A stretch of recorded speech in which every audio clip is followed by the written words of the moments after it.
26 मार्च 2026 देशभरामध्ये रामनवमी उत्सव मोठ्या उत्साहामध्ये साजरा केला जातोय। लासलगावला श्री राम मंदिरामध्ये पहाटेपासूनच भाविकांची गर्दी झाली होती। मंदिरामध्ये आकर्षक विद्युत रोषणाई करण्यात आली। सायंकाळी 5 वाजता बाबा अमरनाथ मंदिर या ठिकाणाहून भव्य मिरवणुकीला सुरुवात करण्यात येणार असून मिरवणुकीचा समारोप श्री राम मंदिर या ठिकाणी होईल आणि नंतर महाप्रसादाचे कार्यक्रम मंदिरामध्ये ठेवण्यात आलाय।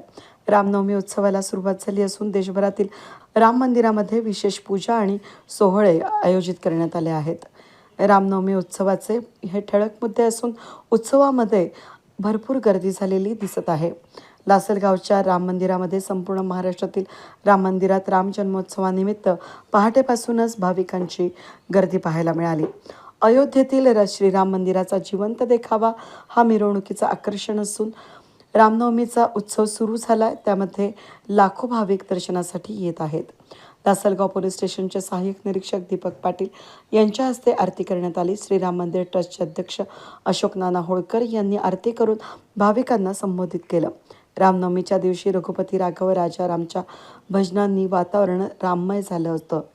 अनेक ठिकाणी शोभायात्रा आणि पालखी सोहळे आयोजित करण्यात आलेत। सांस्कृतिक महत्त्व हे चैत्र महिन्यातील शुक्ल पक्षातील नवमीला साजरे केले जाते, जे प्रभू श्रीरामचंद्रांचा जन्मदिवस म्हणून ओळखलं जातं। देशभरातील प्रमुख राम मंदिरांमध्ये भक्तांनी गर्दी केली असून रामनवमीचा उत्साह सर्वत्र पाहायला मिळतोय। हजारोंच्या संख्येने लासलगाव या ठिकाणी मंदिरामध्ये उपस्थिती आहे। वेद न्यूजसाठी प्रतिनिधी कैलास उपाध्ये, लासलगाव।